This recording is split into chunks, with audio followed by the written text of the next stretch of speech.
Bonjour et bienvenue, je m'appelle Blanche, je suis professeure de yoga diplômée et je vais vous expliquer quels vont être les 30 jours de challenge de yoga avec moi et surtout vous donner des astuces pour réussir ce challenge. Alors la première chose que je voudrais que vous fassiez, c'est trouver un petit carnet de notes, un petit cahier, et que ce cahier soit dédié à ces 30 jours de challenge et à cette transformation qui va arriver dans votre vie. Quel est votre but? Pourquoi est-ce que vous voulez faire les 30 jours de yoga? Je vous donne des petits exemples. Par exemple, ça peut être d'avoir plus de force, d'avoir un meilleur équilibre, d'être plus flexible, de trouver un calme, un retour au niveau de votre corps, de vous aimer tout simplement, d'accepter ce corps que vous avez et qui vous donne la vie, vous guérir de quelque chose, ou même voilà, de vous calmer si vous avez beaucoup de tension, etc. Ou si vous êtes beaucoup trop assis, retourner tout doucement vers un exercice sportif, etc. Donc écrivez pourquoi est-ce que je fais ce challenge. Et ça va pouvoir, au fur et à mesure des journées, vous rappeler pourquoi vous faites ça. Et du coup, ça sera plus facile ensuite de revenir sur le tapis parce que c'est quelque chose qui vous tient à cœur. Voilà. Ensuite, sur ce petit cahier, vous pouvez aussi mettre un calendrier, donc comme ceci, avec les petites cases. Et du coup, ce que vous pouvez faire, c'est en ayant ce petit calendrier dans votre cahier, vous allez pouvoir faire un petit check quand vous avez fait votre séance. Donc par exemple, je l'ai fait lundi, c'est bon. Je fais un petit check vert. Et par contre, demain, j'ai raté. Du coup, je vais me faire une petite croix. Pourquoi je vous invite à faire ça? C'est déjà, vous aurez un visuel de savoir combien de fois vous l'avez fait dans la semaine. Mais aussi pour une petite astuce qui est que si vous voulez vraiment le faire 30 jours à suivre, dès que vous avez coché que vous ne l'avez pas fait, vous avez le droit à le faire que un jour sur deux. Donc vous pouvez faire une croix le mardi parce que vous ne l'avez pas fait. Par contre, vous savez que le mercredi, c'est obligatoire puisque vous ne pouvez pas rater 2 jours à la suite. Et ça vous permettra de déjà ne pas vous sentir mal si vous ratez une journée, mais aussi de continuer le challenge. Donc ça, c'est ma première astuce pour réussir à faire les 30 jours. Une seconde astuce, c'est de mettre tout simplement une alarme sur votre téléphone. Donc réfléchissez au moment de la journée où vous êtes le plus enclin à avoir du temps pour faire ce challenge.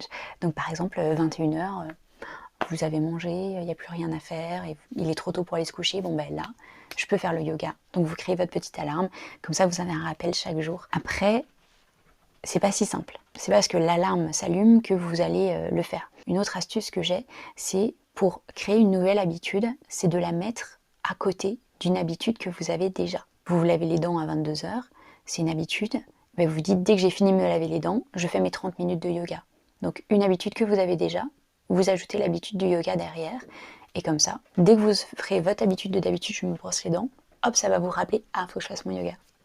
Voilà, donc ça c'était mes 3 astuces pour réussir. Ensuite le petit cahier, vous allez pouvoir marquer le jour où vous avez pratiqué et un petit retour sur la session. Comment est-ce que je me sentais au départ, énervée, j'arrêtais pas de penser à ma journée au travail, etc.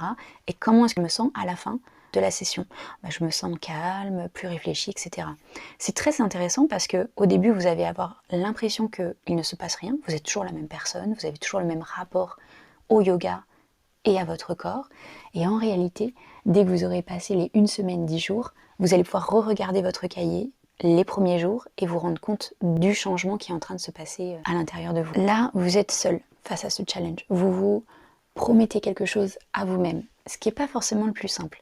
Donc si vous avez besoin d'aide, que quelqu'un vous aide à pratiquer, je vous invite tout simplement à venir à mes cours de yoga qui sont live en ligne directement.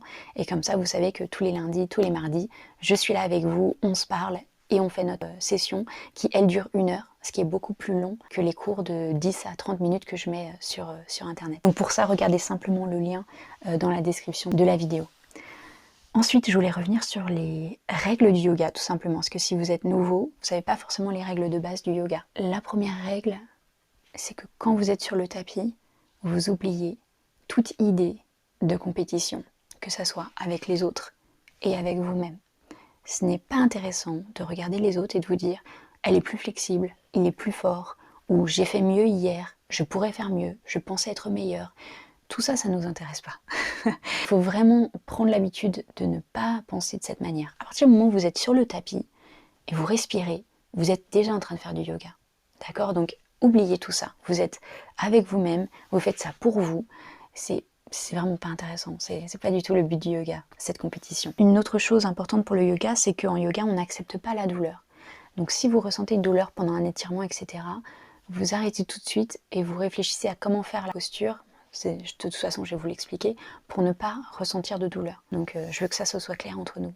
Pas de douleur. Voilà, de toute façon, je vais vous donner des niveaux d'exécution pour chaque posture. Donc c'est vrai que le yoga, on voit beaucoup de positions, de postures qui sont impressionnantes parce qu'il faut de la force, de la flexibilité, de l'équilibre, etc. Tout ça, mettez-le de côté. Pensez que à chaque posture, son niveau zéro, entre guillemets. Parce qu'une posture va donner des bénéfices. Si la position a été créée, c'est pour donner des bénéfices au corps. Par exemple, étirement au niveau des jambes. Donc vous allez regarder une position, vous dire ça c'est beaucoup trop dur, je ne peux pas le faire. Mais cette position, en fait, le but c'est d'étirer les jambes. Donc moi je vais vous donner le niveau zéro, entre guillemets, qui va vous permettre d'étirer les jambes à votre niveau sans avoir à vous mettre sur les mains, la tête d'un sens, le pied de l'autre, etc.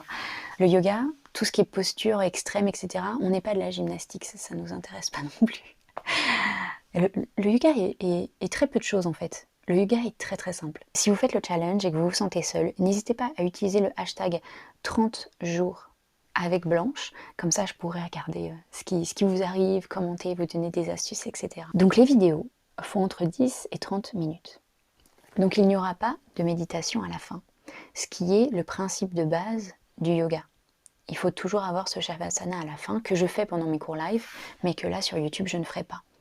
Donc je vous invite, quand la vidéo se termine, de prendre 5, 10, 15 minutes pour vous asseoir ou vous allonger sur le dos, fermer les yeux, regarder un point fixe devant vous et simplement respirer, écouter votre respiration. La transformation est votre but pour d'aller dans ce challenge du yoga ira d'autant plus vite si vous méditez en plus de votre pratique physique. Écoutez, je vous ai tout raconté, je vous souhaite une excellente journée et on se voit demain pour le premier cours qui sera Salutations Soleil. Je vous souhaite une excellente journée. Au revoir.